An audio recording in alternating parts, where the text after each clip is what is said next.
how about we talk about the Avengers?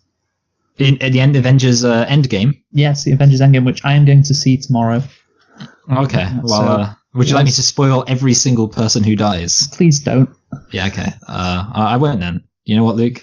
Just because I'm kind, I won't. Okay, thank you. I'll tell you what, actually, you know what? Speaking of things where people are going to die, as you know, the upcoming Game of Thrones episode is going to involve them facing off against the zombie army.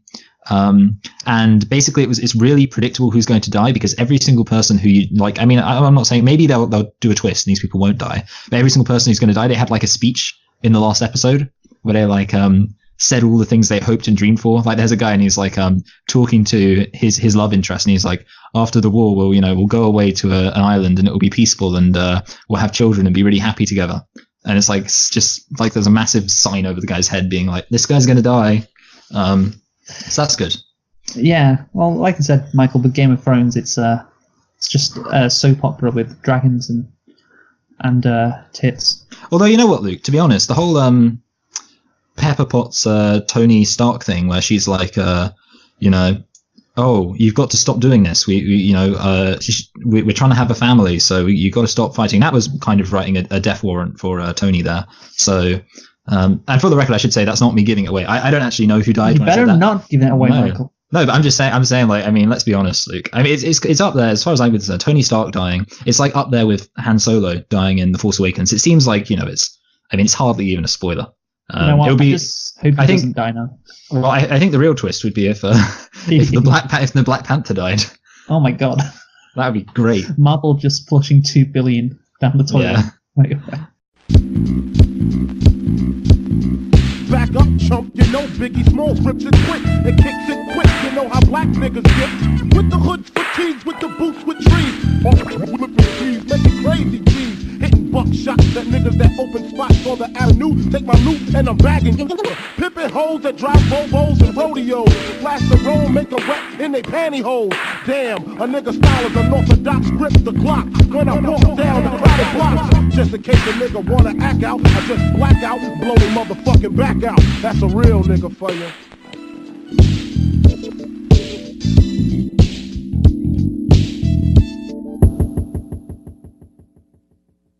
Hello and welcome to Select and Reflect, the movie review podcast where we look at films that have come out relatively recently at the cinema and see if they still hold up upon a second watch. At some point we're probably going to do a direct-to-DVD or direct-to-video film.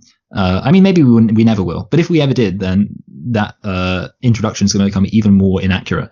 I'm your host, Michael, and I'm joined as always by my co-host, Luke. And this week, we are celebrating 15 years since its initial release by reviewing Girls Being Mean. So, Luke, why don't you tell us a thing or two about Mean Girls? Sure thing, Michael. So, Mean Girls. It's a 2004 American teen comedy film directed by Mark Waters and written by Tina Fey. The film, which stars Lindsay Lohan, Rachel McAdams, Tim Meadows, Anna Gaster, Amy Poehler, and Tina Fey, is partially based on Rosalind Wiseman's 2002 non-fiction self-help book, Queen Bees and Wannabes, which describes female high school social cliques and the damaging effects they can have on girls. Ain't nobody fucking with my click. Yeah. It was released on April the 30th, 2004. So when this podcast is released, it'll probably be one day before that. Yes, 29th. I've got it on my old schedule here. Okay, so guess the budget, Michael.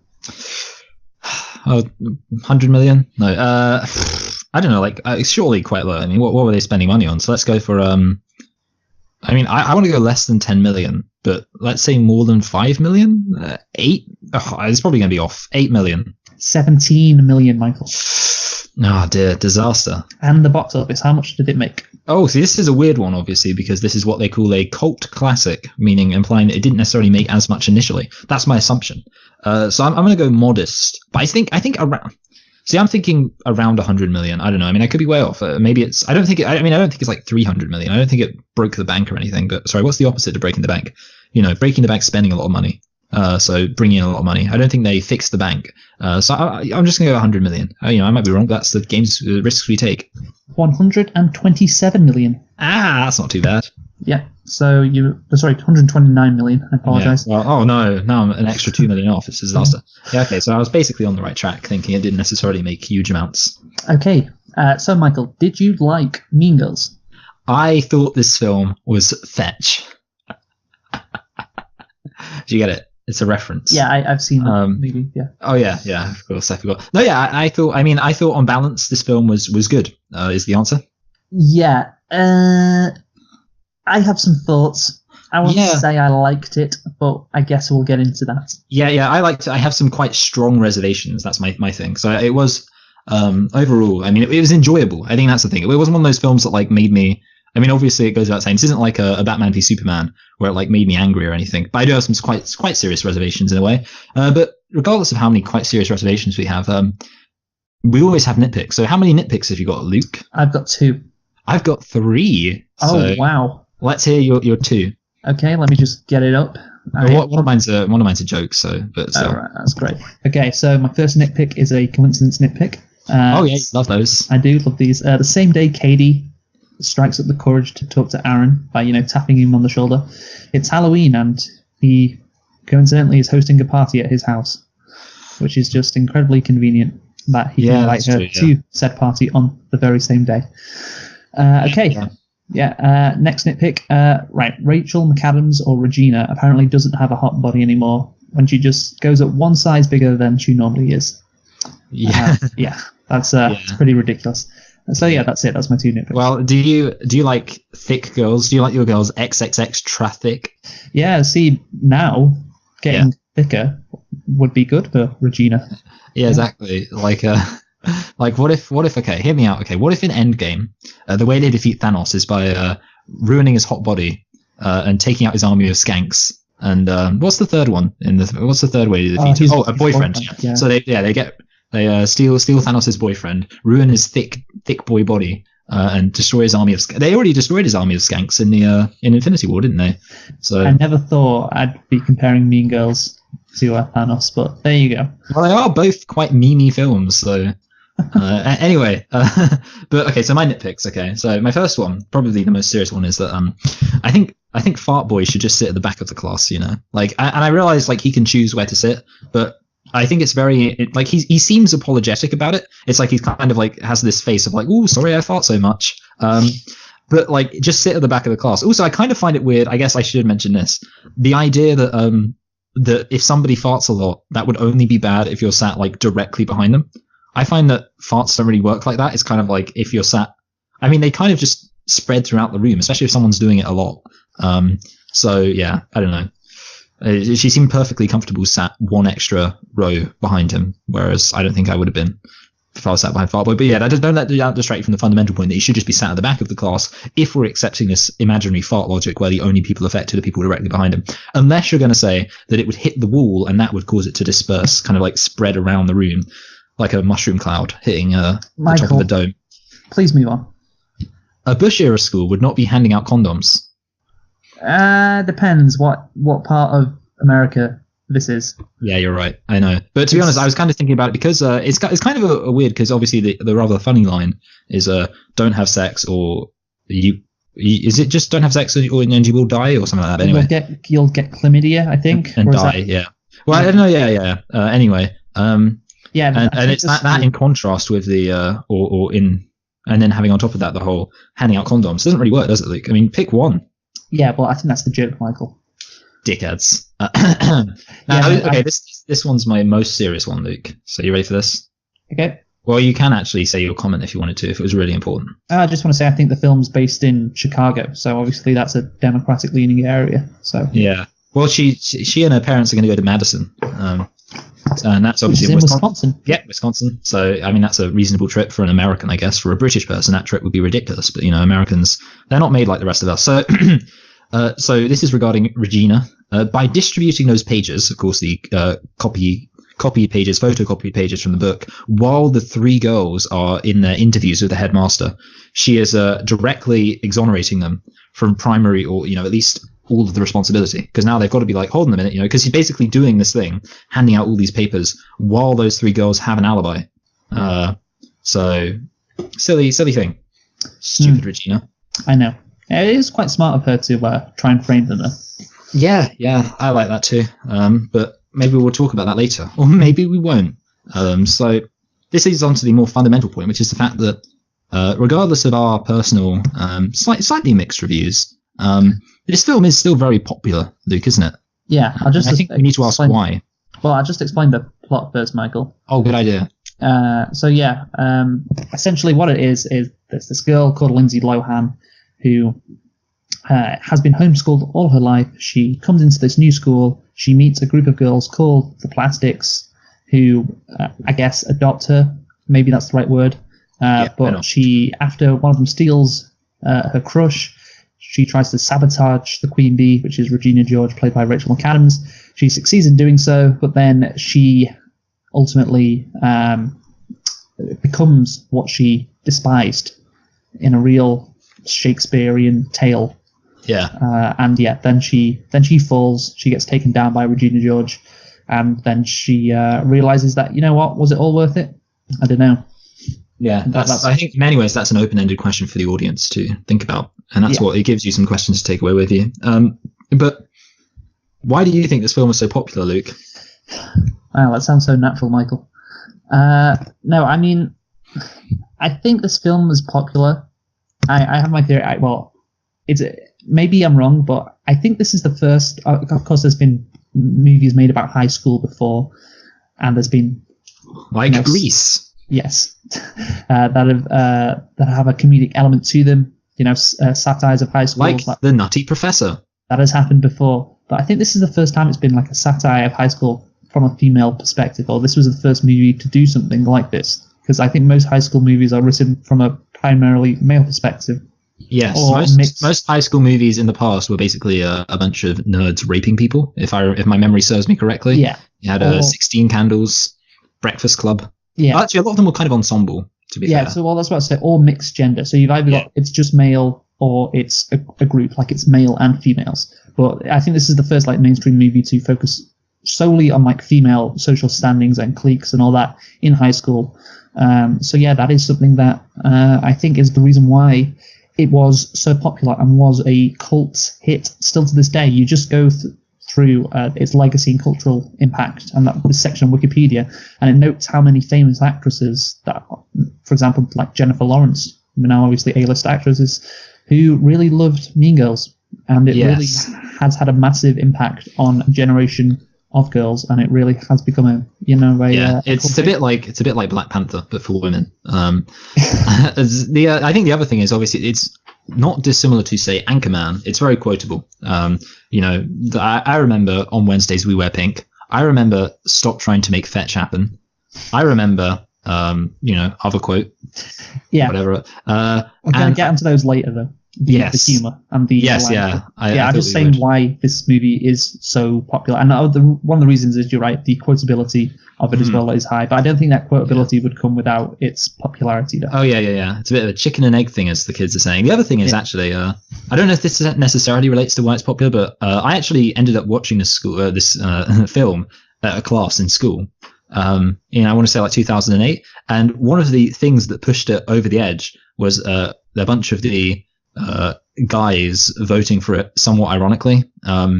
So they were like, let's watch Mean Girls. And I ended up watching, which actually is very interesting when we get around to the plot, because originally I'd only seen the first 50 to an hour of this film, and I'd not seen the end. That reminds me of when me and my friends, it was in a history class, I remember this, and we, ironically, so the teacher had a list of films, and one of them was Juno. Did you remember that movie? Yeah. Starring Michael Cera and Ellen Page. Yes. Let's watch Juno, and we actually ended up watching Juno. And it was, I didn't want to watch Juno, but I kind of started that off by saying, let's watch Juno, and everyone else then said, let's watch Juno. I was like, oh no, I shouldn't have done that. It was a disaster. The movie, from what I remember of Juno, it's not that bad. I don't think it was too poorly received. No, for someone who was, how old was I? Was probably 15, I don't know. There were better movies on offer, basically, for me back then. Well, I think the other option, apart from Mean Girls, was actually one of the Transformers films. So. Oh, wow. Well, that must have been the first Transformers film then. Oh yeah, because it was 2008. So yeah, it would have been. So yeah, I mean, to be honest, I guess that just proves that it's kind of funny actually, because it was definitely a very gendered choice. You had Mean Girls or Transformers, and very stereotypical films with two genders. Anyway, so the plot. I'm going to say this, and I wonder if you'll agree. I found the beginning of this film to be rather enjoyable, and my problems mostly came with the final act.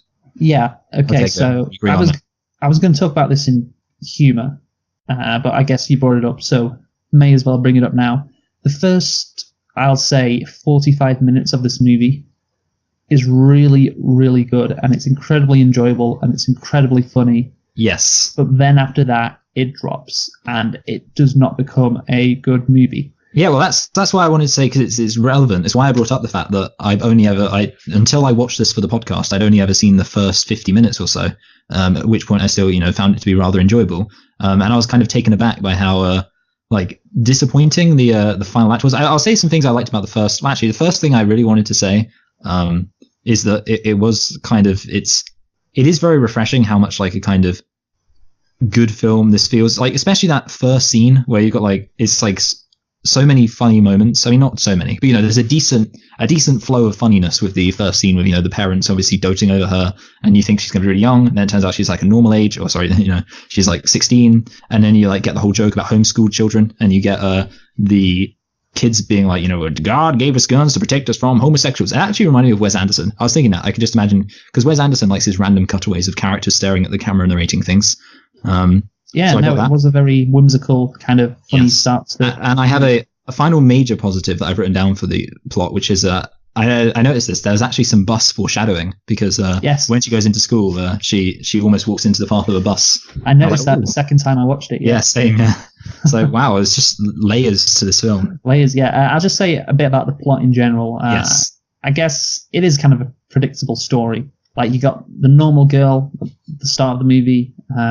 That's Katie. She becomes popular, and the reason for that is because she wants to sabotage the popular group. And I guess I can imagine that being like a common reason for, an unpopular. Yeah, well, it's very similar to the film, which is also, I think, from my memory, actually a better film than this. John Tucker Must Die. And in that film, the woman poses as a very attractive, well, she is very attractive. She poses as somebody who's interested in John Tucker, at the behest of his jilted lovers, in order to ultimately screw him over. But then she falls in love with him. Yes, exactly. Perfect. Yeah, I remember I saw that years ago, that movie. So eventually Katie becomes the very thing that she set out to destroy. Like we said, that happens about 45 minutes in, and that kind of coincides with when the film drops off in quality. She becomes the new Regina. She remakes herself in Regina's image, becomes spiteful, superficial, abandons her true friends. She becomes unpopular again, and then she realizes what a fool she's been. She completes her arc, and then she becomes popular again and gets her man back by winning the athletic championship and giving a message, that everyone is special. We don't want any more toxic fighting at the spring fling. So it's just a tried and true. Is that the phrase? Tried and true? Yeah, tried. I don't know if it's tried and true or just tried and true, but just tried whatever. And tested. I don't know. Yeah, it's a tried and tested or true whatever arc that she goes on. Yes, one that is incredibly common. But yeah, I guess it's the hero's journey. The hero's journey, Michael.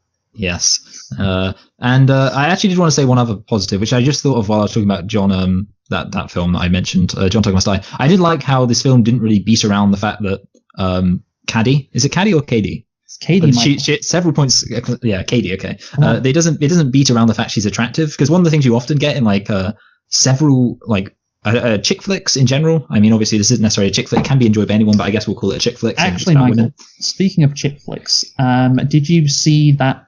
Well, maybe not, because you're not on Twitter that much. That tweet from Netflix. No, I didn't. The Netflix. So it was just a random tweet from them. They said, "Hey guys, can we stop calling movies chick flicks?" Because what it did, there was two reasons. It was like it says all women like these rom-com movies, and it makes them seem stupid. I can So see the don't logic use that there. phrase, Michael. I know. The thing is, it is a useful term. It's one of those things. I can understand why it's problematic because, of course, it implies that there's a specific kind of film for women, whereas that's not really the case with men. I mean, you've got like action films, which are Yeah, stereotypical exactly. film anyway. But it's kind of useful to describe. I guess you could say it's. This is my defense, Luke. I'm not necessarily saying I endorse it. But I'm describing it as a cultural phenomenon. Phenomenon. Anyway, but in a lot of these women's films, no, that's no better. In a lot of these films that center around women doing things with other women, occasionally centered around a male love interest. That's what we're going to say, Luke. You have that moment where like the woman's kind of like an every woman, even though she's played by a fantastically attractive actress. And then suddenly, she has a makeover where usually they take off her glasses and take her hair out of a ponytail, and suddenly she's the most beautiful person ever. And in this, they're basically just like, literally the plastic's just like, hey, sit here because someone calls her a regulation hottie. Yeah, Like- that's right at the start. Yeah, it's the ugly duckling cliche, I believe. That is what it is. Yes, known yeah, as. and that doesn't happen in this. Yeah, which is appreciated. appreciated, like you say, yeah. Anyway, so I think there's not really much to say about because most of what's good about the first half is very much centered on the comedy. Because Yeah, I do have a couple of problems with the first half, though. All right, okay, I didn't realize you hated women, so Yeah, I'm sorry. I'm just a massive misogynist. Okay, they center around motivations, Michael, motivations. So you know how I love motivations, and these could be nitpicks, I guess, but I was like, yeah, they're pretty integral to the plot, so I'm going to put them in the plot section. Why do Janice and Damien show Katie around the school? And why do the Plastics, or Regina specifically, want Katie to sit with them and be their friend? Now, the second one is more... because she's hot. Yeah. The second one is more egregious, as the first bit can be explained away by saying, well, Janice and Damien, they're nice. But as we know, Regina is not nice. She is manipulative and cunning. And so I was thinking when I was watching this, well, she must have a reason as to why she chose Katie to sit with them and be their friend. She must have some plan or something. She must have something going on. But no, she's just like, oh, yeah, sit with us, be our friend. Yeah, well, like in Harry Potter and the Philosopher's Stone, where Draco tries to be friends with Malfoy, and he's like, "You'll soon find that some houses are better than others. I can show you which one's better." What did I say? You just said when Draco becomes friends with Malfoy. Oh dear, with Harry, and he's like, "You'll soon find some." That's because Harry's the special one, chosen one. Yeah, chosen one. He's got that scar. He's famous. So Draco's like, hey. Well, Lindsay Lohan is also famous. Not at this time, actually. Not this time. Yeah, that's true. Yeah, this also has Amanda. In fact, lots of people in this weren't famous at the time. In fact, this was actually Tina Fey's first major writing thing.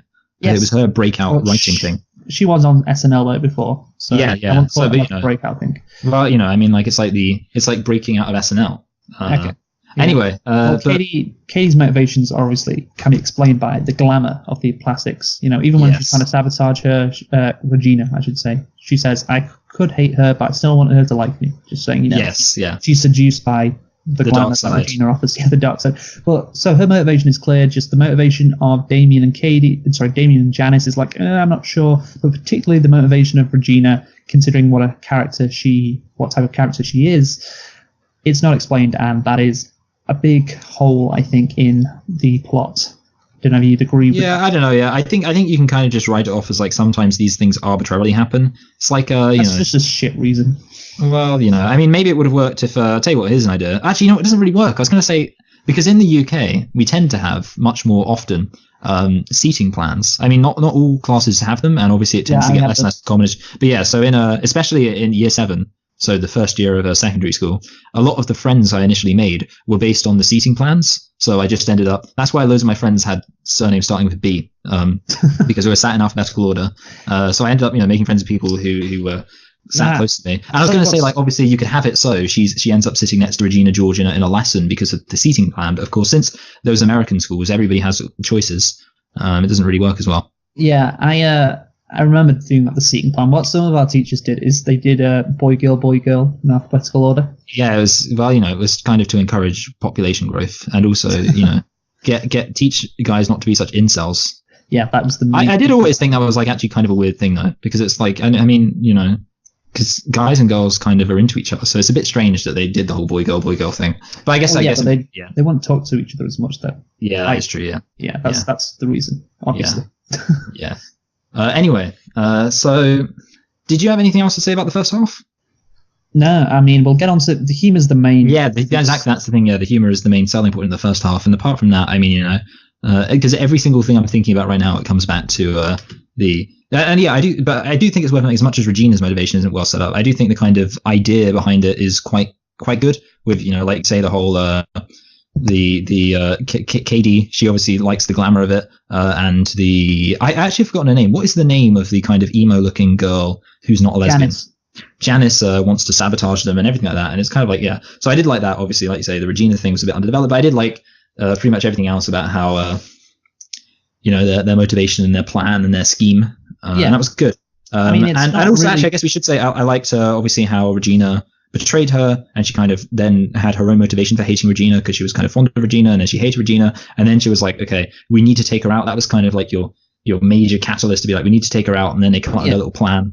And that was good that she had her own motivation. Yes, some of those movies wouldn't have had that, and Katie would have just gone along with trying to sabotage Regina. But it's good that she did have that motivation to try and sabotage Regina. But yeah, I think actually, Michael, we should talk about Humor next, because I wanted to talk about the final part, but which had more plot. So the final act and the plot elements of that. Does that involve the message? No, not really. Actually, no, it doesn't. All right. Okay, so, we'll do that after Humor, but you do your thing first, Carl. All right. Okay. So the final act in general, I found to be quite strange. Like, not really.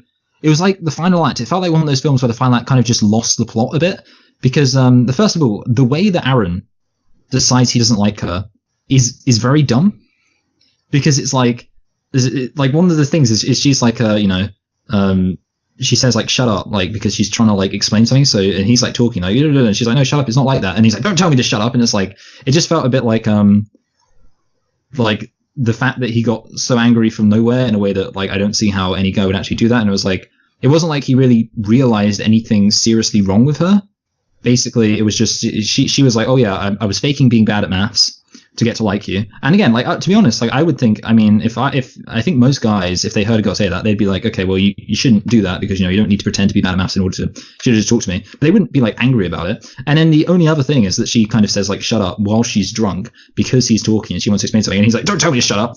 And I don't know, yeah, it just seemed a bit weird. That's the first thing. And then her arc of turning into a mean girl kind of seemed a bit incomplete to me. Like, it again felt almost like it happened out of nowhere, and a lot of it was just being told she was a mean girl, because most of the reason everyone hates her has everything to do with like the time when she was actually going with the plan. Like, for example, when she wrote the blah blah was too gay to function and all that kind of stuff, that was when she was going on with the plan. When she was conspiring to make Regina fat, that was all part of the plan, and yet everyone was acting like this is all a symptom of her being a mean girl. But then that was all happening while she wasn't a mean girl. The only major thing I can think of that was bad that happened while she was a mean girl is she made up that drug pushing thing. But even then, that was still before. It was like, what I was expecting is that you would have, Regina gets taken down, and then there is a decent period where Katie is the mean girl, she's the queen bee, and maybe people think things are going to be better or something like that, and then slowly they realize like, oh wait, no, she's just as bad, or something like that, or she realizes she's just as bad. But instead it's kind of like Regina gets taken down, she says, I'm hosting a party, she tells handsome McHandsome Pants, who's not actually that handsome, I don't think, maybe we could talk about that, he's not that handsome, is he? Wow. You're always going after male people, Michael, who are going to be attractive. Yeah, well, okay, do you know I assume you do, The Lonely Island? Yes. Starring what's his name, Andy Samberg. Yes. Yeah, okay, but you know the one who isn't Andy Samberg? There's two. Well, okay, so I don't know the one. Are you saying he looks like one of them? Yes, yeah, he looks like the one. Yeah. Anyway, but yeah, she tells him shut up, and then obviously her friends show up, and they're like, "Hey, you didn't go to our art thing," which I guess like that's bad, but again, that was kind of underdeveloped. I mean, fair enough, okay, she didn't go to our art thing, but they're like, "Oh, you're mean," because you didn't, and it's just like, I mean, it's not really that much of a basis to be like she's changed fundamentally. Basically, it was almost like it felt as if like it wasn't a character arc so much as it was just an accident. It was like, she was behaving out of character for a couple of scenes, and then someone shows up and goes, she's mean, and then suddenly she's like, oh yeah, I am mean, I guess I'll kind of try and fix everything now, and that's basically it. Yeah, you're right. I mean, I said that she she becomes what she's set out to destroy, obviously, that old cliche, but she doesn't actually become like Regina. She goes like halfway there. There's the scene of her talking to Janice when she's putting on makeup, and she just talks about Regina, and she's narrating and saying like, oh, I didn't even realize I was doing it, or whatever. and then she does that high thing with that little wave. But again, like that's not nearly like the levels that Regina went to. Yeah, exactly. You're right. I was expecting her to become like the Queen Bee, like for more than literally one scene. When she's at the house party, then it just all falls down. Like that was something that they could have done better, I think. And then the other thing is, I don't really get why everybody hates Katie when they like the lesbian. She's not lesbian. When everyone likes Janice, because Janice basically has this whole. She's like screw you. She stands up when she's supposed to be apologizing. She stands up and she's like, hey Gretchen. Is that no, not Gretchen? The other one. Regina. What's her name? Regina. That's it. Such an easy name to remember. Which of course is actually comes from the word queen. Anyway, I don't know because it has the same root as the word regime. Like that the makes regime. sense. Yeah. Anyway, and she basically says, hey, screw you. We did all of this stuff. We planned it out and we really messed it up for you. And everyone's like cheering Janice. Like, yeah, Janice, you really screwed her over. And they're all like cheering. And then, but for some reason, everyone else is really angry about Katie, even though she's done like the same stuff. Yeah. So it's kind of like weird. Yeah. I don't know. I felt like, there needed more motivation for why everybody suddenly hates Katie. And I mean, that's kind of getting to the same point, obviously, of like Katie's feeling underdeveloped, but everyone else also kind of feels underdeveloped, and why the entire school has changed. Because, and this is the strange thing, because if the narrative is to be believed, everyone kind of hated Regina too, but things were still pretty good for Regina, even though everyone sort of secretly hated her. And yet that doesn't seem to apply to Katie, so I was confused. Yeah, I mean, that's the thing with Regina. Like, there's the scene at the beginning when Janice is describing Regina, and it cuts to a group of people talking, and they're all loving Regina. Yeah. Then there's nothing that Regina does from there until Janice gets cheered for saying that she tried to ruin Regina's life, and so apparently everyone hates Regina now. But she didn't do anything in between that period that they knew of. Yeah, because obviously the burn book she wasn't blamed for the burn book. Yeah. So it does feel. I'm guessing the implication is, like I say, that everyone secretly hated her, but they were nice to her to her face. But again, that creates the obvious question of, well, why wasn't everybody being nice to Katie's face? And that's the thing. With Katie, it just feels so forced. Like, oh, now nobody likes her, and it's like, wait, really? Nobody? Why would nobody like her? Like you say, because she didn't do anything, and the reason why people eventually don't like her is because she admits to writing the burn book. So she made up that thing about Tina Fey pushing drugs, and so then everybody's like, oh, so it was you who wrote the book. So then everybody hates her. Which, to be honest, even that pushing drugs thing is pretty tame when you think about it, because it's just like, I mean, it was literally just like an offhand comment of like, a pusher, she probably pushes drugs. It wasn't like she was, I mean, obviously she was complaining kind of unjustifiably. She's been like, oh, she's so annoying, things like that. But it wasn't like this horrible thing in a way. And it was like, everyone made a really big deal out of it. But I don't know. It seemed like a kind of weird thing to have. No, I mean, they made a big deal out of it though, because obviously the police were involved. Yeah, that's true. I mean, you know what America's like? You can get arrested for a simple thing like selling drugs to minors. What kind of country is that? I did want to say one last thing. Oh yeah, I want to say, like, and it was kind of weird because to me the second half felt very meandering. Like, it was kind of just lots of almost random things happening. Like, Regina writes in a notebook a thing, and then she frames them, and then she throws everything else. Everyone has a fight. Then they have an assembly where they all talk about stuff, and then they have this thing where they say all the bad things they've done, and they dive into the pile of girls who catch them. And it was like all this stuff going on. I was thinking, I think they were very efficient with their use of time in the first half, because the first half of the film is not only very good, but you kind of establish a pretty good sequence of events that leads to where we are in the middle of the film. And they've got that amount of time left to kind of do, if not, and obviously, this film is ever so slightly longer than a feature-length film, but it could have been, I would have been happy if this film was an hour and 45 minutes, hour and 50 minutes maybe. But they, could have actually used that same, sequence of events to create another equally compelling downward story arc before a little redemption. And again, it kind of felt like they had the time there to do something, and they sort of just meandered around, not really having an idea. It was very strange. I'd call it messy. It just seems messy, really messy, that second half. And you mentioned all the weird bits that happens, and then you failed to mention the weirdest bit of all, actually. It's when Regina gets hit by a bus, which is, I guess, funny, but it's completely out of nowhere, and I don't know what the point of it is. Yeah, that's true, hit by a bus, and then she's she's bedridden. Yeah, it's completely random. And maybe it's meant to humble her, I don't know, but that's not really shown in the movie. But yeah, it just seems like the second half is just... The first half was so good. The second half is just... It's just things happen. yeah, just things happen, stuff happens.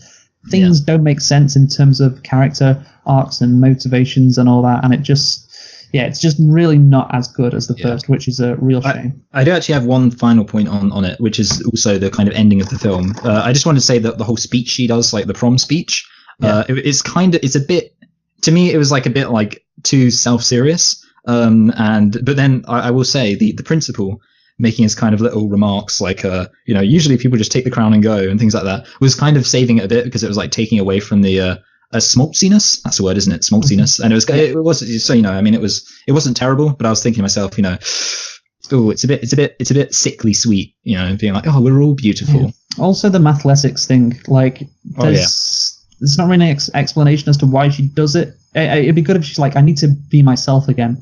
I need to just be who I am and not be someone who is plastic. And then I don't know, like, why... you were made out of plastic, fake. Who knew evil girls had the prettiest face? She becomes, what is it, Spring Fling Queen or whatever. Something like that. What happened? Why can't they just say prom? It's very strange. Because it's not prom, it's spring. I thought Americans cut out for school really early though. Like, don't they have like 6-month long summer holidays there? I don't fucking know, man. I don't know. I just assume prom is in like late June and the spring fling is in spring, like April. I don't know. Maybe I'm wrong. But anyway, what was I going to say? You were going to say that she was elected spring queen. Oh yeah, and I don't know why she was. What the message was there. Again, why I didn't get that bit. Also, like the mathletics thing. Is it meant to be like, oh look, I have embraced who I am, and now I'm popular again? I don't know. And the way at the end that Aaron, that's his name, right? The male interest, Aaron. I am right, Michael? Yes, you are. Yeah, I am, right. Good. What she apparently gets back with him again, which I don't know why that happens really. It would be nice if he gave his reasons. I don't know. It just, the ending just seems a bit like forced as well. Yeah. Also, I don't know if I said this, but he looks a lot like the guy from the Lonely Island, and I don't find it to be very attractive, Luke. How about that, huh? You have said that, Michael. Yes. Well, I think it deserves repeating. You know what, Luke? Actually, I just realized I said that was my last thing, but I did want to talk about something else very reasonably briefly. It was just the portrayal of high school in this film. I think part of the reason I can kind of hold off on this a bit, just because we're going to be doing American Pie in August. So there we go. But I did just want to say, like, obviously, this idea of high school, it's a bit simplistic. It's a bit reductionist. I mean, I just find it interesting because obviously when I was going to school, I mean, the thing is, I was thinking to myself, I was thinking about this while I was making my dinner this evening. I was thinking I couldn't even tell you who the popular group of girls was in my school. Like, if you were to ask me, like, which was the popular group of girls, I would honestly not even know what to begin telling you. Because there really wasn't one. I mean, and the thing is, like, well, maybe guys, you just didn't know any girls. Yeah, but the thing is, like, obviously in this film, it's like everybody knows who the plastics are, and there isn't really an equivalent. Yeah, I mean, look. American high an exaggeration. Yeah, American high schools are different to British high schools. That's number one. Number two is an exaggeration. It's satire. There's like not actually. I imagine this isn't the case in high school. Like a table that a certain group sits at.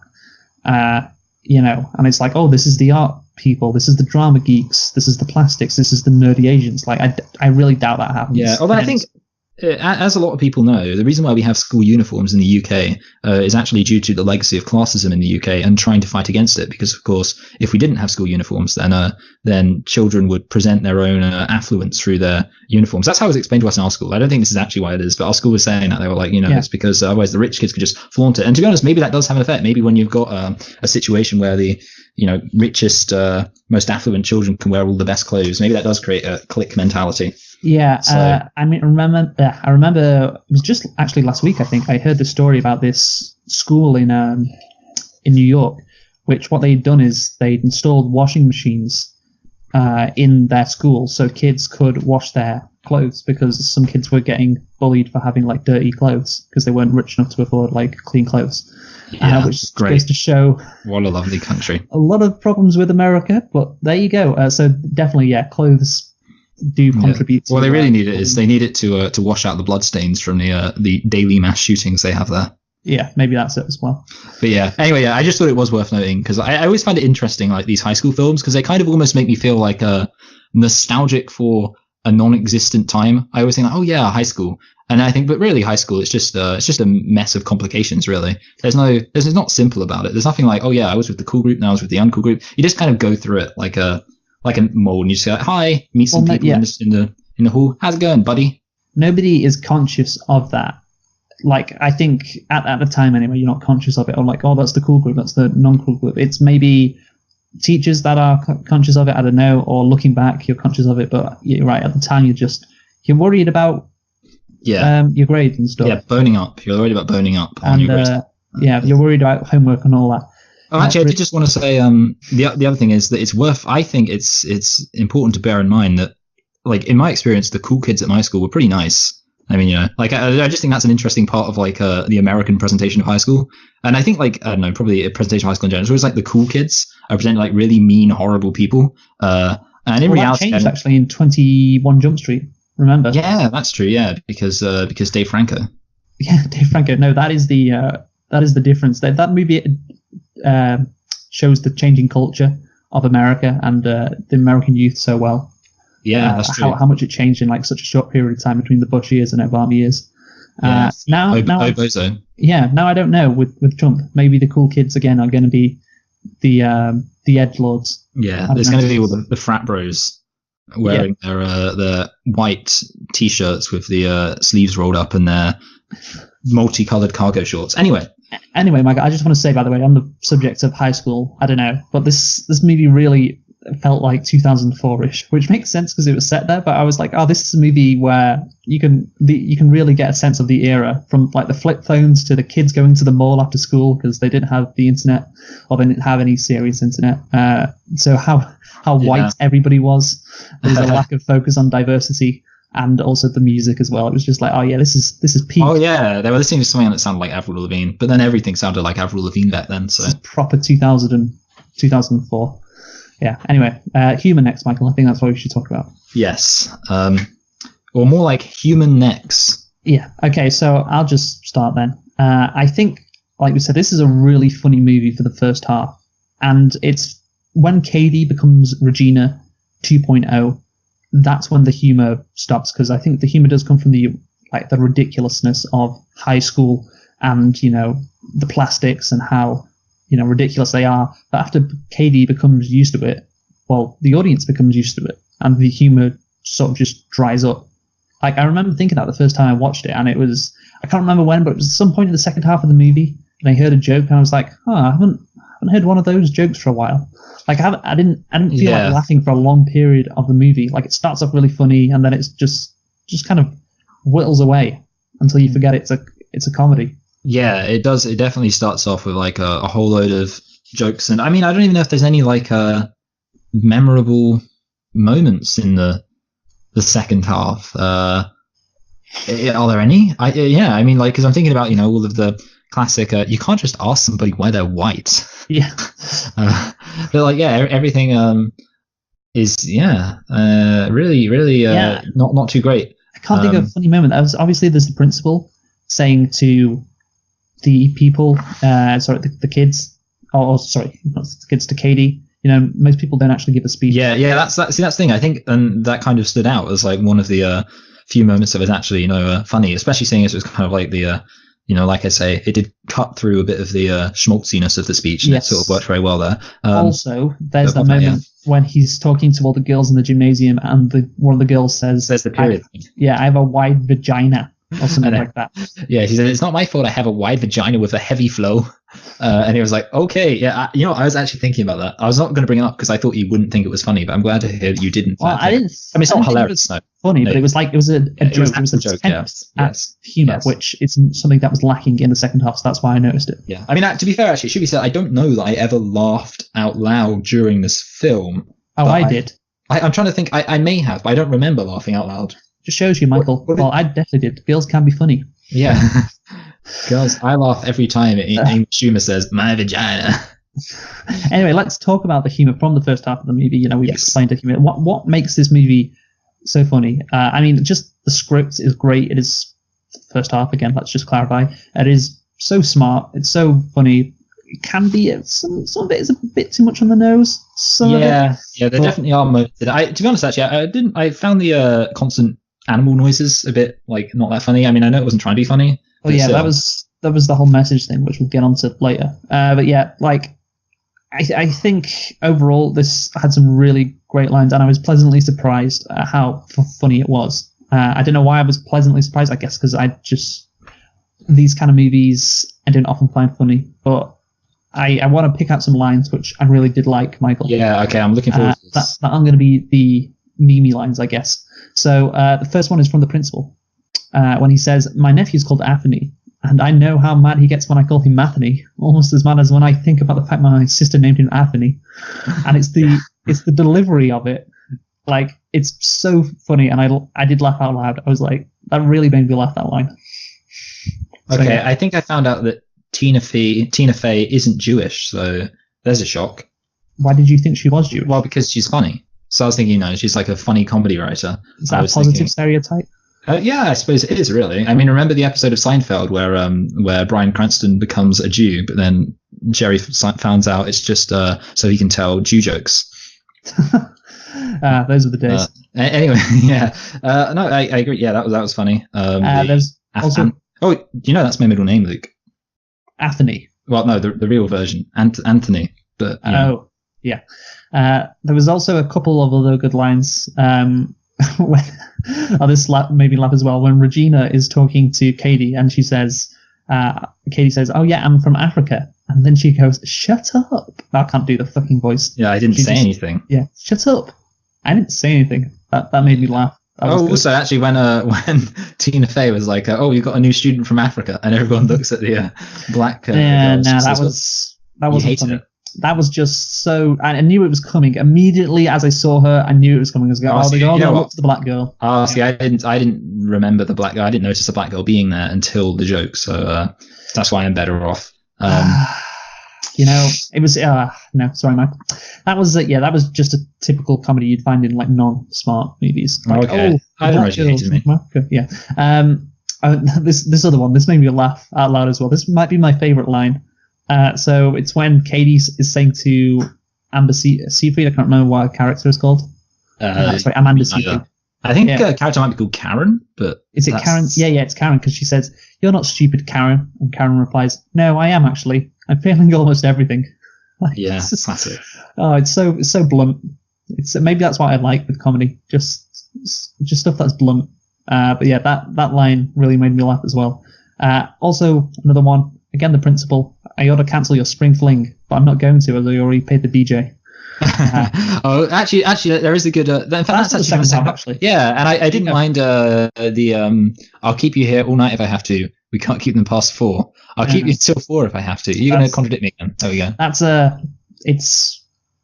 You know what, Luke? How about this? I could see it coming. I'm sorry. I name every single joke. How about I just name everything I enjoy in life, everything in life that gives me happiness, and you just cut it down? Is that what you want to do, Luke? I guess what I appreciate is unexpected jokes that I'm not expecting. Like when, for example, that Karen line, you expect it to be a sympathetic moment, but she just says, "No, I'm actually stupid." It's I just find that funny. What about the bit where they say where Drax says, "I'll do you one better"? Why is Gamora? Because Drax is that kind of character. So yeah. Anyway, so those are the things I really like that I don't think on Mimi, like that are memorable lines from the movie that I really did appreciate and laugh at. And as you know, Michael. Oh, actually, I really like. I'm not a regular mum. I'm a cool mum. Mostly because there's a Facebook page called I'm a 35-year-old divorced mum from the Midwest, and this is awesome. And it's where they post, things that would be enjoyable to a 35-year-old divorced mum from the Midwest. And their like profile picture is of Regina's mum doing the wink, and it's got the caption like, "I'm a cool mum." No, that's one of those lines which again is a line I've seen like in GIFs and stuff. Yeah, I mean, that's a Mimi. Yeah, so the first Mimi line, I think the most famous Mimi line is, "Why are you so obsessed with me?" Oh, because we know why, don't we, Luke?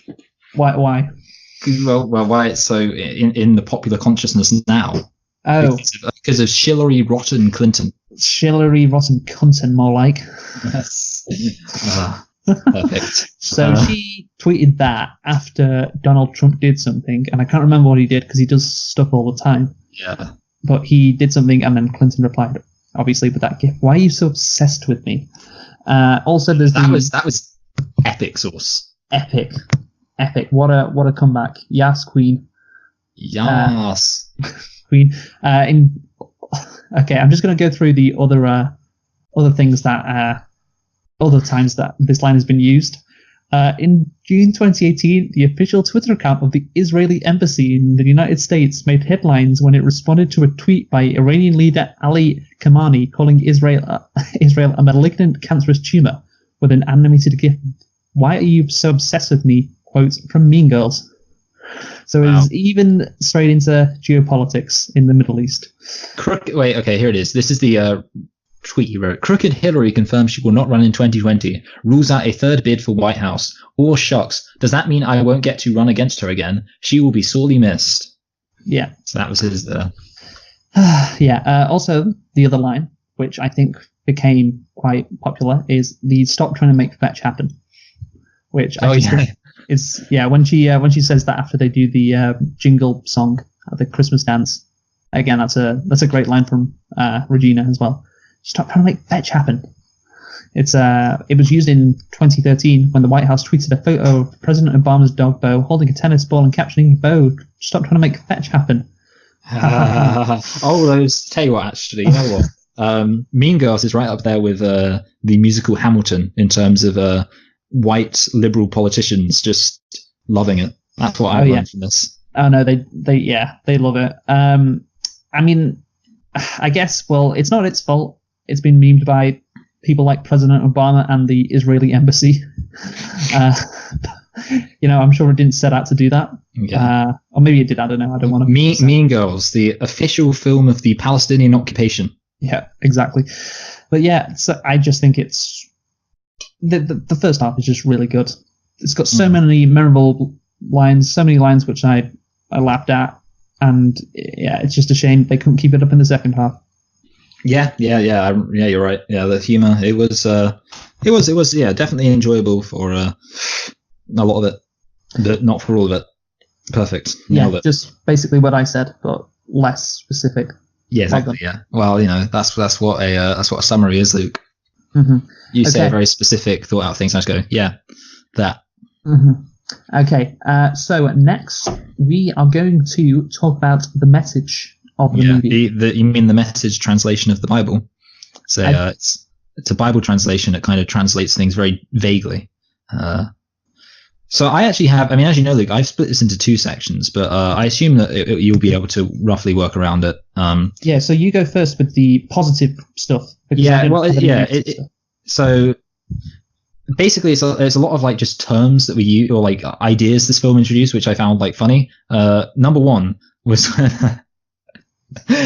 Gretchen says, if your friend has been in a relationship with a guy, you can't date that guy. That's like the rules of feminism. Oh yeah, that's another good line. Yeah, it's such a great line. And the thing is, like, it reminded me. Okay, so the reason why, as I told you before, I originally captioned this or headed this "Girl Power," and the reason why is because if you've ever read a comprehensive book about 90s post-feminism, you'll know that it took on several forms, and one of the forms it took on was what was called power feminism, or literally girl power, and that very much centered on the idea that feminism was about, it was basically a series of rules that women had in their social interactions in order to, behave properly and not step on each other's toes and things like that. And that was basically like an idea of feminism in the 90s that is generally considered, in hindsight, to be a bit, obviously silly and inchoate and probably almost anti-feminist. And obviously that line of, if your friend's in a relationship, you don't date that guy. That's the rules of feminism encapsulates that rather perfectly. So I enjoyed that little time capsule. Yeah.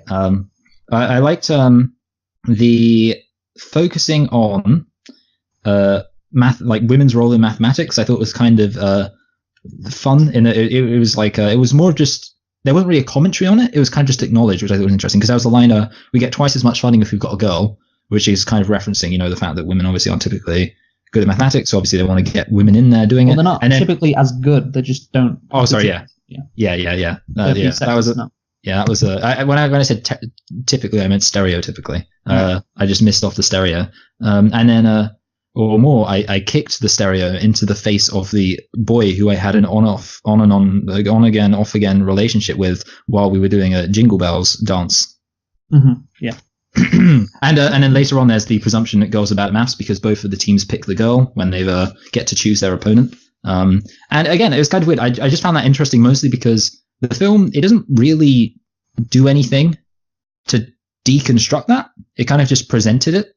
And I thought that was like one of those things where it was like, I mean, it's not a bad thing or a good thing that they didn't really deconstruct it. I just thought it was interesting that it was introduced. And then, there's no real moment where, obviously, I mean, she is good at maths and that, although she's not even that good. Like, she basically just gets all the time in the world because the other girl guesses wrong. So basically, you've got, I mean, when you really break it down at the end of it, you've got a girl who gets the question wrong, and another girl who's eventually able to get the question right, because she has so much time to think about it that she's able to ignore the fact that she was initially focusing on a boy she liked during that lesson. So actually, when you think about it, this film, it doesn't do a lot for women in maths. Yeah, it doesn't, because it does imply that maths is an area in which you'll meet guys who are creepy and weird.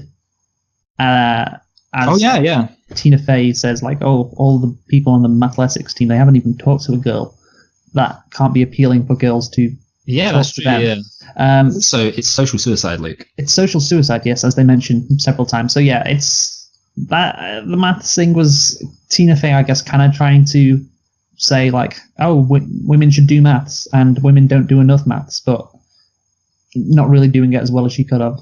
Yeah, exactly. Yeah. Yeah. And then also, I mean, this is kind of a more positive, which is they look at kind of the whole idea of pretending a girl pretending to be dumb in order to get a guy, which obviously, I mean, it's kind of, there's not really much deconstructing you can do about that. It's just a pretty obviously stupid thing, but fair enough. I want to say, by the way, just before you go on to any more stuff, that's fine. What Tina Fey, I think, is trying to do with this movie, because she mentions this phrase, or this phrase is mentioned throughout the movie a couple of times, the phrase "girl world."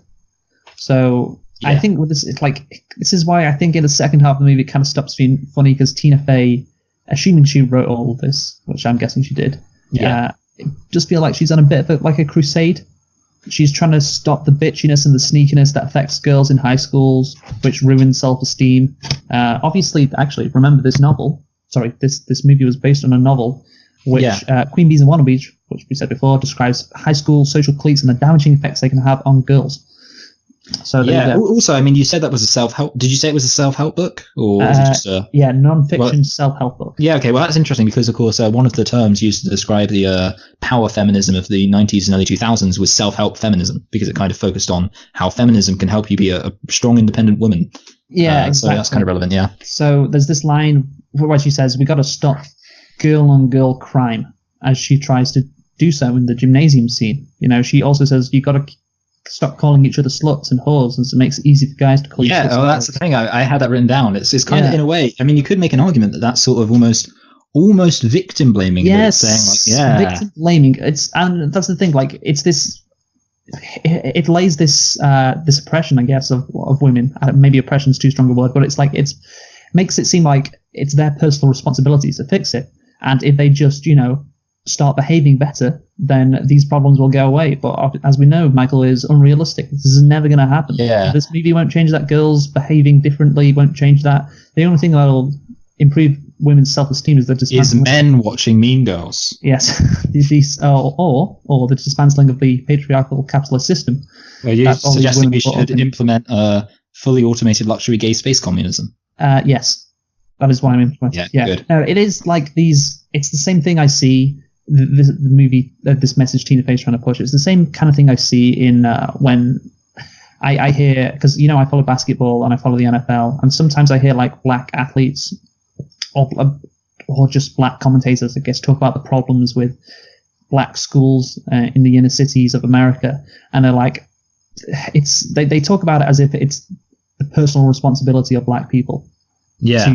To try and make things better for themselves. And to be fair, that's the best thing that they can do. I guess that's where their mind goes to, because it's like we can fix this. It is a problem that we ourselves can fix, and it doesn't make them feel powerless when actually the situation is these situations in these inner city schools, black unemployment, black incarceration. It's not something that can be solved from personal responsibility.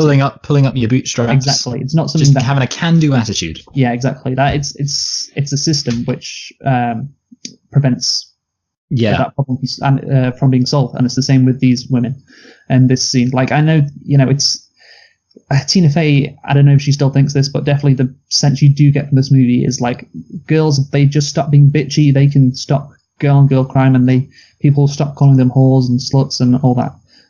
But yeah, that is like I said, it's not going to happen. Yeah, I will say, isn't the answer. But go on. Yeah, I think I agree with you completely, and I was pretty much just about to make the point myself, obviously, and then you jumped in, which is fine because But I will say, obviously, it is worth noting that it's true to say, I think, according to any feminist theorist, that women do internalize patriarchy and do act out a lot of sexist ideas themselves in a way that's obviously bad.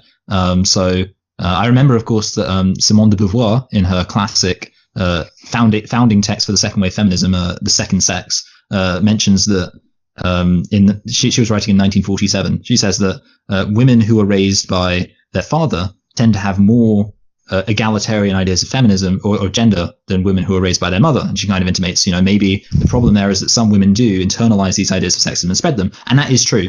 And it should be noted, of course, and that's not a controversial thing to say. However, the problem is that this film isn't just saying, that you're internalizing these patriarchal ideas and that's bad by calling each other slut and bitch and all that kind of stuff. Instead, it's literally saying, that because you're doing this, it makes it okay for guys to do this to you, and that's obviously not true.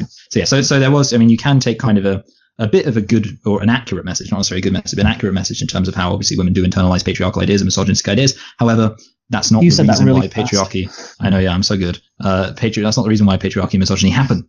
Yeah, it's saying this message that Tina Fey is promoting is like, women have the power, but they don't. And I guess it's not nice if you say, well, women don't actually have the power.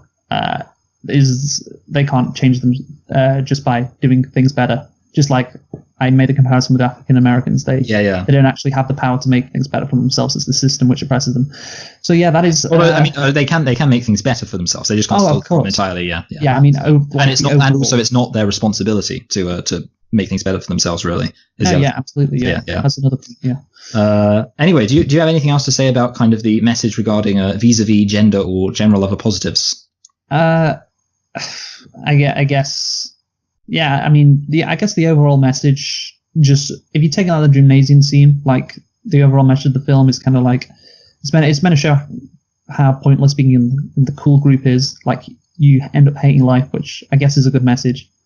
That is a good message.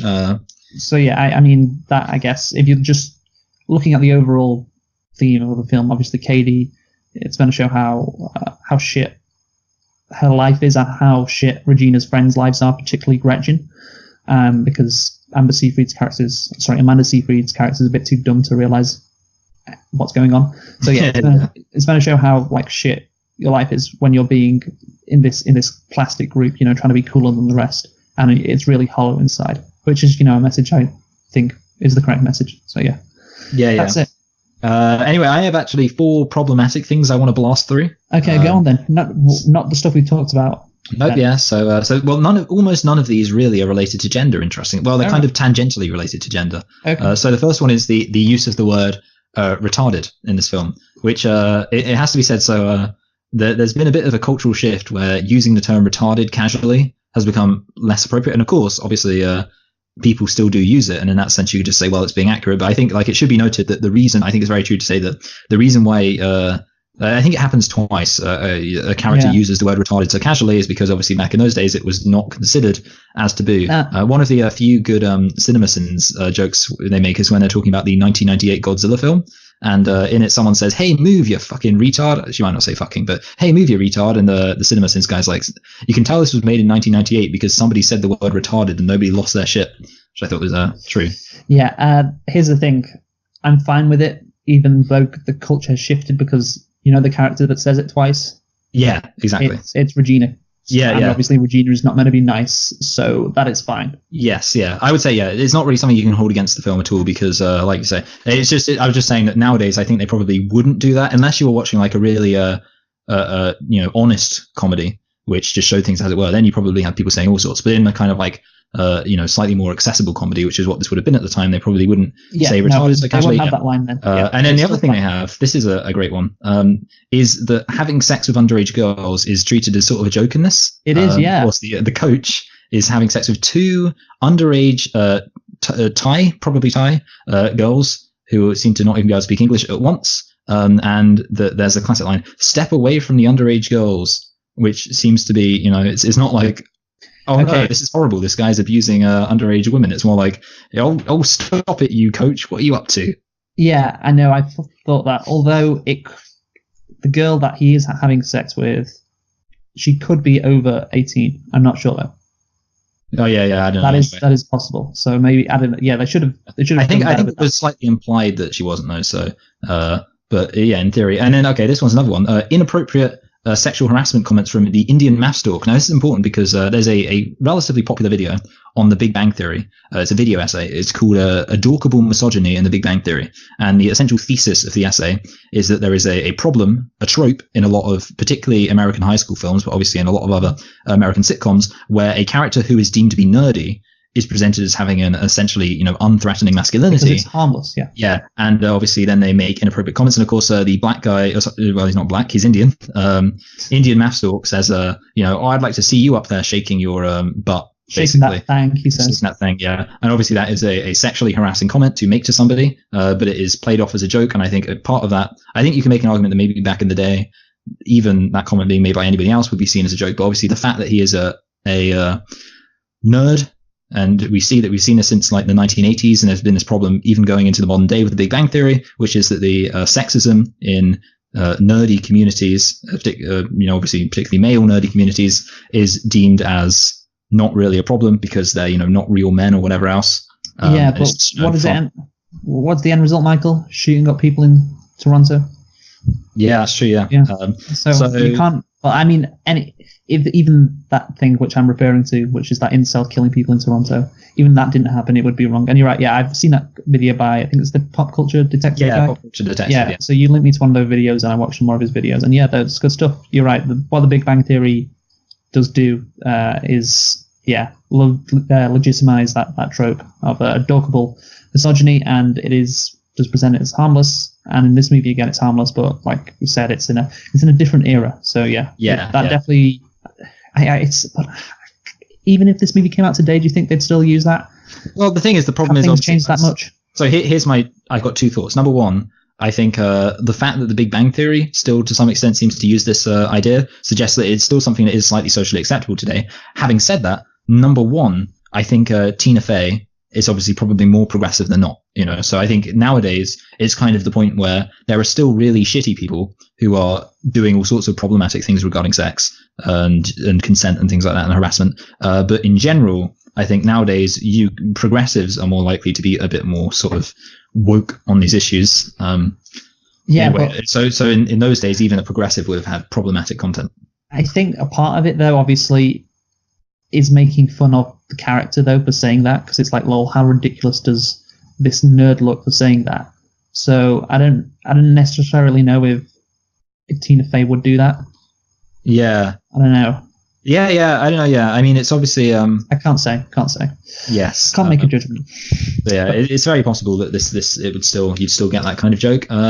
But either way, it's a pretty problematic thing because, of course, sexual harassment, even relatively harmless sexual harassment, can, of course, make women feel a bit uncomfortable, even when it's coming from somebody who isn't necessarily a big masculine macho man like us, Luke. And then one of us, anyway. Yeah, true. Yeah, don't put yourself down like that, Luke. You're almost as macho and masculine as me. Wait, how tall are you, Michael? I forget. I'm shorter than you. I am. Yeah, I know, but how? I'm bang on 6 foot. Oh, how convenient. I know. Yeah, well, it's kind of annoying because I always say it, and I kind of like I want to add. I kind of like saying I'm 6'1", not just because it adds a thing, but also because it sounds more accurate. Because it's kind of weird just saying I'm 6 foot.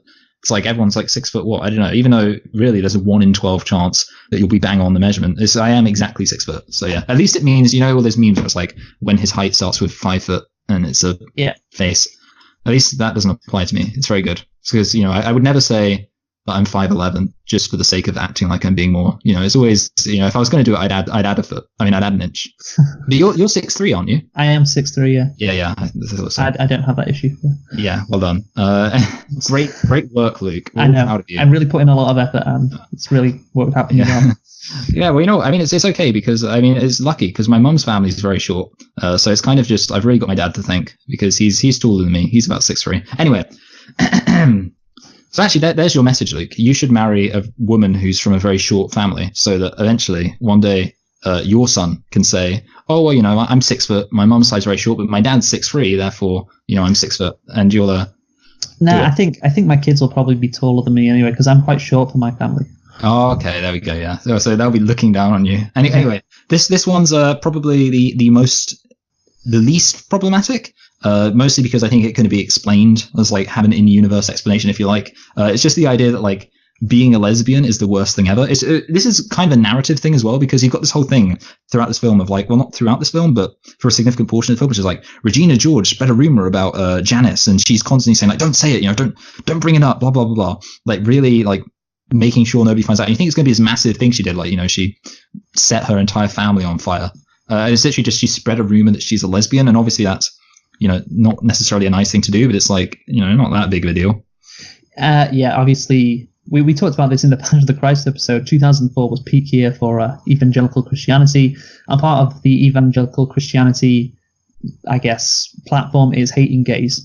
Yes. So I guess you could say it's kind of like her concern doesn't come from necessarily the idea that being gay is intrinsically bad, but being gay is extrinsically bad because of the fact that society is. So that's why I say it's the least legitimate thing. I just thought it was worth bringing up because, of course, you could say. So yeah, but the main things, like we say, was the comment about people being retarded, the implication of having sex with an underage girl, and the implication that's kind of a funny thing, and of course the comments from the adorable, which to be honest, I think the comments from Mr. Adorable Misogynist is probably the most problematic thing, especially because it has the less. Well, no, the underage girl thing's the most problematic. Okay, there we go. Oh yeah, okay, yeah. Well, the important thing is we can agree that there are problematic elements, but ultimately, I think you can just say whatever. I mean, you shouldn't say whatever, but you can, you know what I mean. Like, you don't have to let those things impact your enjoyment of the film. Anyway.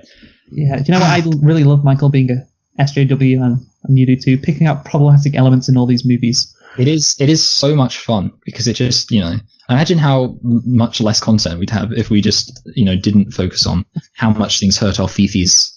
Yes. No, I'm so glad I've got a place to talk about how much I get triggered watching movies, because I don't know what I'd do without this. I know, yeah. Thing. Anyway, what should we talk about next? We should talk about characters. Just go through them, and then we're done, I think.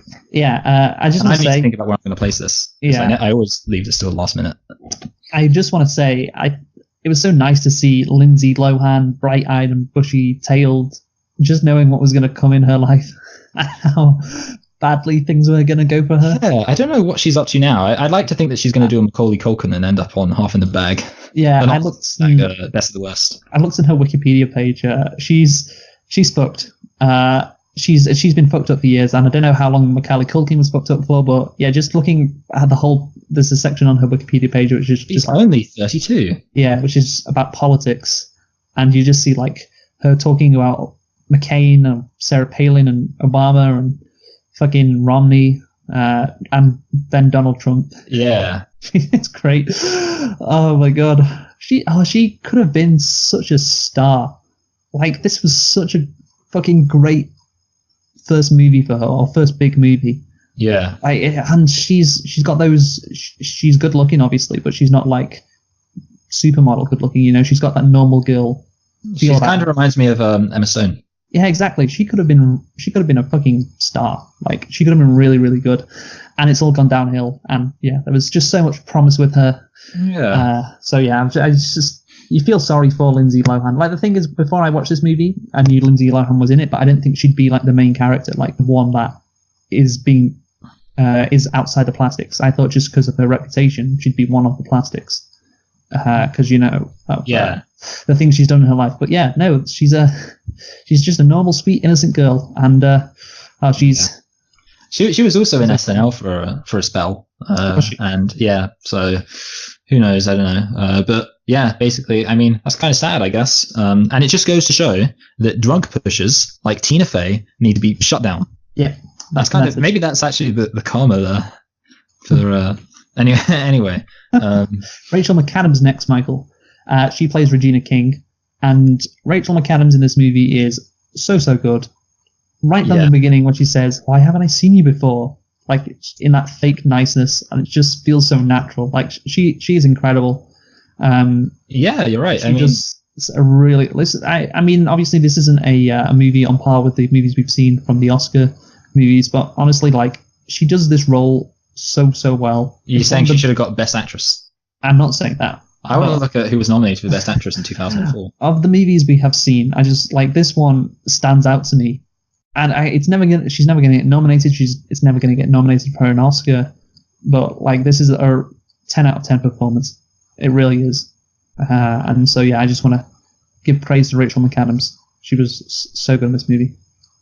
Yeah, well, annoyingly, the person who actually won for $1 Million Baby, which I've never seen. So, $1 Million. Oh, you're right. Who was that? $1 Million Baby. It was Hilary Swank. Oh, Swank is a swanky name.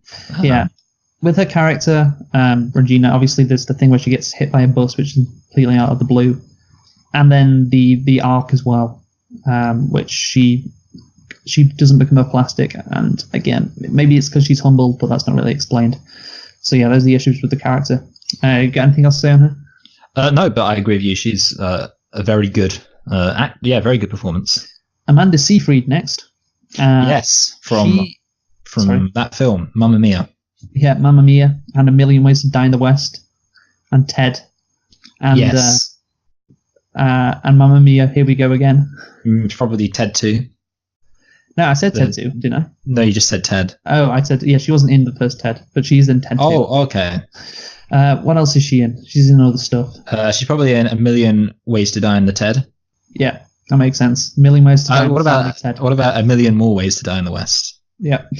What about A Million Ways to Die Harder in the West? Tell you what, he could have made a series of just awful films based on that. It would have been great. He could have made a Kung Fu ripoff, A Million Ways to Die in the East. Well, maybe he just didn't want to. Maybe he has some too much integrity. That's everybody's reaction whenever anybody says that. So it's hard not to say without laughing, isn't it? Oh, good. Amanda Seyfried. She is amazing. Here's the thing: she doesn't have. I think it's a slightly less subtle role. I think the thing is because what's her face? I've already forgotten her name. Rachel McAdams. Yeah. Plays a slightly more nuanced character in a way, whereas this one is just being dumb.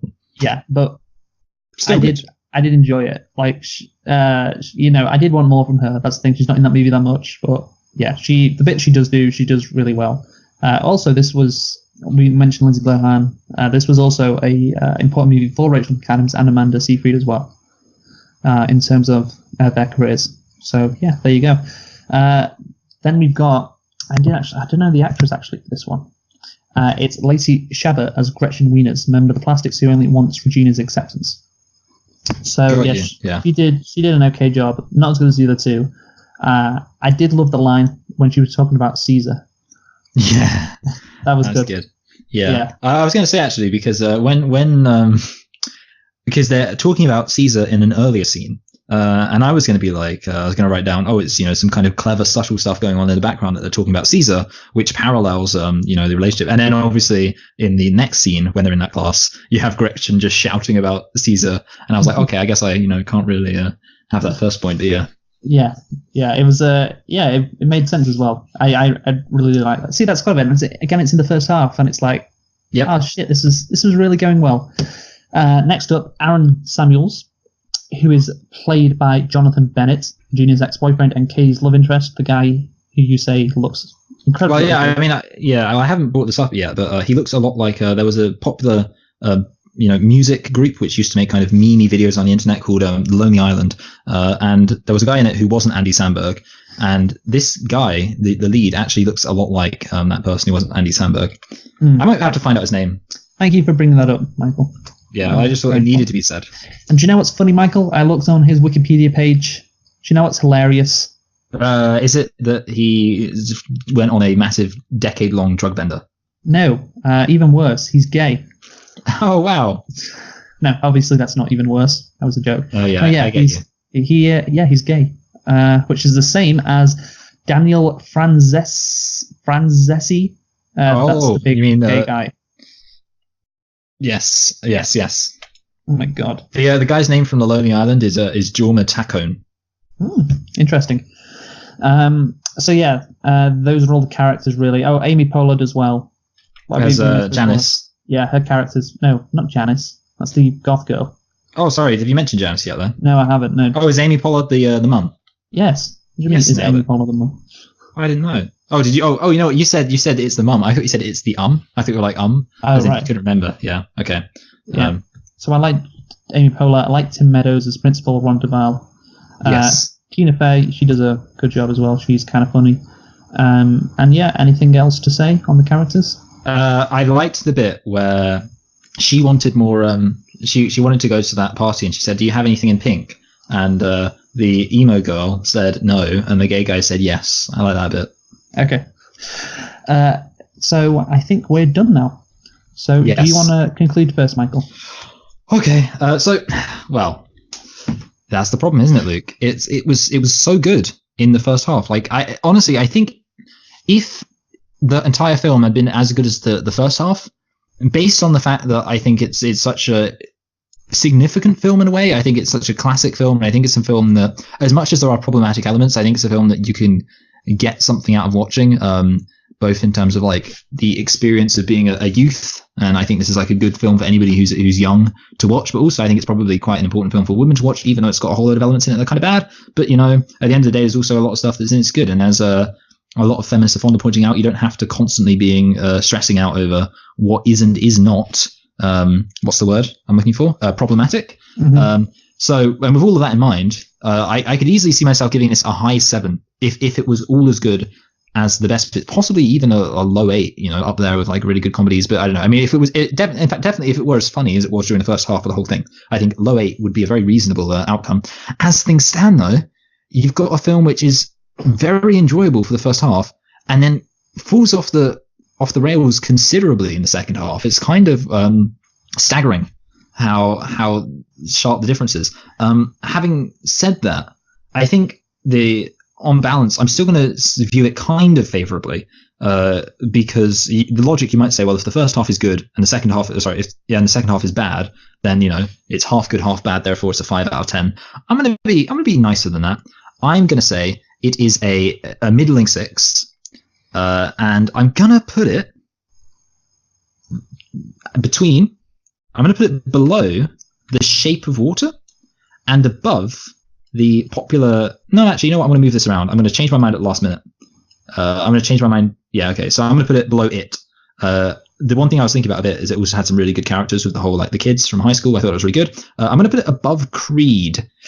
Maybe I'm not going to stand by that, but I think it was slightly more enjoyable. We'll see. Maybe I'll change my mind when I come back around to my quarterly review of Creed. But my memory of Creed was it was kind of a bit by the numbers, whereas this film, as much as it has some really bad elements in the second half, it still does like some interesting stuff, and it's still pretty enjoyable. So yeah, I'm going to put it there. So yeah, the first half of this film, Michael, as we've said for the millionth time, is really good. It's amazing. The plot is predictable, but it doesn't matter because it's just so funny, and the satire is really good. And I don't know who was the first person out of you or me to talk about like how it's split in half. I think it was me actually. I think I said I think I said that I wanted to talk about how the final act. I think what I said was I had a problem with the final act. Yeah, because I specifically wrote in my notes the first half is really good, and the second half drops off. So that's the thing. We both identified this. Yes. Pretty specific. Yeah. I had it written down right here. It says actually I wrote the final act is kind of weird, but what I meant by kind of weird was kind of bad. Yeah. Yeah. So we both had this specific, quite specific issue. Qualm. Yeah. The drop off in humor from the first to the second, and plot coherency. And plot coherency as well. Yes, it's just a messy second half, and I'd argue it does come from Tina Fey, like I said, trying to go on a bit of a crusade here with her feminist propaganda. Ruins this movie. SJW's ruined Star Wars. Yeah, SJW's ruined Mean Girls now. Like it's. Again, I fundamentally disagree with the message because obviously the movie ends with everything being okay. The cliques have been, killed. Oh, the new batch of girls show up at the end, Luke. Remember the classic cliffhanger. Yes, again, the new girls show up in the end, which is kind of undercuts the whole point because it just shows again that this problem will never go away as long as, like I said, the patriarchal capitalist system is in place. Having said that, look, she tried to put a message in, but I think she had good intentions. But yeah, it's a message we don't agree with, and it's a message that I think ultimately it would be better if they just focused more on humor, like they did in the first half. But I'll say this about the problematic elements. Like, I think in high schools, in movies about high schools, which are comedies, you're never going to get non-problematic movies, or I guess non-problematic tropes from this era. Like, you're going to have pretty recent movies if they're going to be non-problematic. Like, I'm sure we'll review American Pie later in the year. That's going to be problematic. And yeah, it's just what happens with this era. So you need to, you can't. I don't think you can complain too much because it was a different time. And yeah, as for the rating, Michael, I think if I had to give a grade for like the first half of the movie, I'd probably give it like an 8 or a 9. Now let's say 8 to 8.5. Not that high. 8 to 8.5 out of 10. Like so one of those two grades. But in the second half, it's probably like a 4. So where does that put me? That puts me right in the middle, like a 6 out of 10. Yeah, which is, I think I said a high 6. So. Yeah, like you, I'm going to bump it up to a 6.5 because I do think, again, we'll go back to why this movie is so popular. The good, I think, just outweighs the bad. And it is a movie which has stood the test of time and is still popular, and it's an original movie in terms of focusing on girls in high school rather than just men, or both men and women. It just focuses exclusively on girls. So yeah, I'm going to give this a 6.5 out of 10. It could have been higher, like I said, but it's a decent movie, and definitely it's one which I guess it's one which we will it's an important movie, I guess, as well. Yeah, it's a classic. Yeah, it's a classic. It's a cult movie, but it is important, as we said at the start, with all these actresses really liking this movie.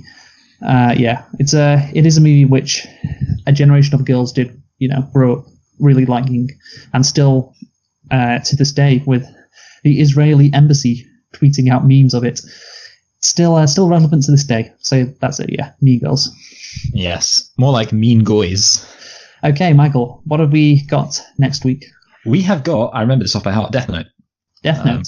And you better listen, because I watched, like, what did I conclude in the end? I watched like 12 hours of anime. Yeah, I'm not going to do that. Yeah, so, but that's good, because it means that I get to dominate the conversation, which always I want to do. Yes, which always makes the podcast better.